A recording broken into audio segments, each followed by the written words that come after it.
Heureuse de vous avoir avec nous dans ce nouveau numéro de Getting sur TV Africa. Madame, monsieur, bonjour et bienvenue. C'est avec le Burkina Faso que nous démarrons ce bulletin d'information. Ce 18 janvier 2024, le gouvernement burkinabé a annoncé avoir déjoué une nouvelle tentative de coup d'État. Pour cette fois-ci, il s'agirait d'un commando venu de l'extérieur pour attenter à la vie des autorités de transition le 14 janvier 2024. Le gouvernement informe le peuple burkinabé que depuis le 13 janvier 2024, les services de sécurité sont à pied d'œuvre pour démanteler un réseau de déstabilisation du Burkina Faso. Ce réseau, qui implique aussi bien des militaires en fonction que des militaires radiés, des civils et des activistes, entre autres, planifiait de déstabiliser les institutions du Burkina Faso et de mettre un coup d'arrêt brutal au processus de refondation pour la dignité, l'intégrité, la liberté et la souveraineté de notre pays. Sans égard et sans compassion pour les populations meurtries par près d'une décennie de massacres, de viols, de violences et d'assassinats terroristes, les auteurs de ce projet maléfique entendaient restaurer au Burkina Faso un ordre ancien que la conscience collective des Burkinabés d'hier et d'aujourd'hui reprouve. Pour réaliser leur basse besogne, des individus ont été contactés dans différentes casernes militaires sur l'ensemble du pays afin d'organiser une sorte de mutinerie. Des organisations de la société civile acquises à leur cause étaient appelées à prendre le relais.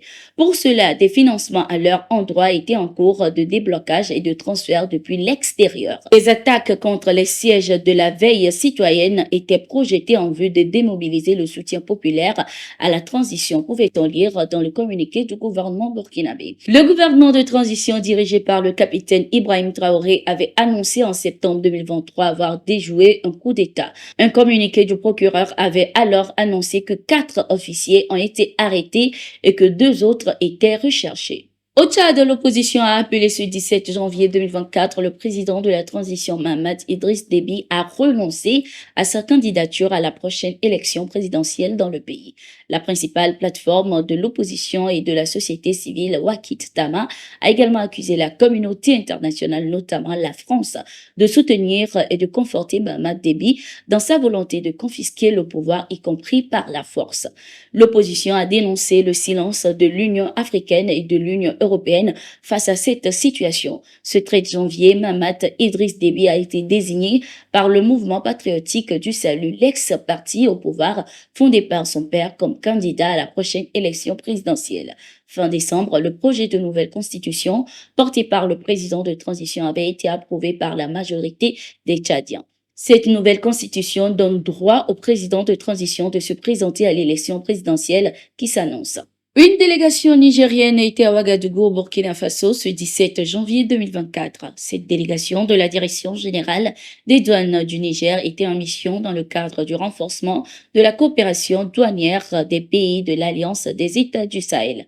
Conduite par le directeur général adjoint des douanes du Niger, le colonel Mustapha Bala, cette délégation nigérienne avait rencontré le premier ministre burkinabé de l'économie et des finances. Suite aux nombreuses plaintes enregistrées par la gendarmerie nationale de Yaoundé, la police a mené des opérations aboutissant à l'arrestation de 4 trafiquants ce 18 janvier 2024. Ces derniers sont spécialisés dans les agressions à main armée dans la capitale du Cameroun. Cette opération coordonnée par le chef d'escadron commandant cette unité de gendarmerie a permis l'interpellation d'un gang de 4 présumés agresseurs et trafiquants de stupéfiants, indique la gendarmerie nationale dans un communiqué. Les investigations menées par la gendarmerie de Yaoundé se poursuivent. La police continue d'exploiter les révélations des individus interpellés. Des vecteurs aériens de l'armée burkinabé ont neutralisé ce 18 janvier un groupe de terroristes qui cherchaient à se cacher dans la forêt du Paspanga dans la province du Bam. Ce même jour, ces terroristes avaient déjà lancé un assaut sur la localité de Koupélé dans la zone de Kongosi-Bam. Les vecteurs aériens, après être informés, se sont lancés dans la poursuite de ces criminels. Ces combattants terroristes seront traqués jusqu'à leur extermination, surtout ceux qui refusaient toujours de déposer les armes. Nous sommes arrivés à la fin de ce numéro de Gatigo. Merci d'être resté avec nous. Nous sommes en continu sur nos différentes plateformes et sur notre site d'information, le www.toutafrica.com. À tout.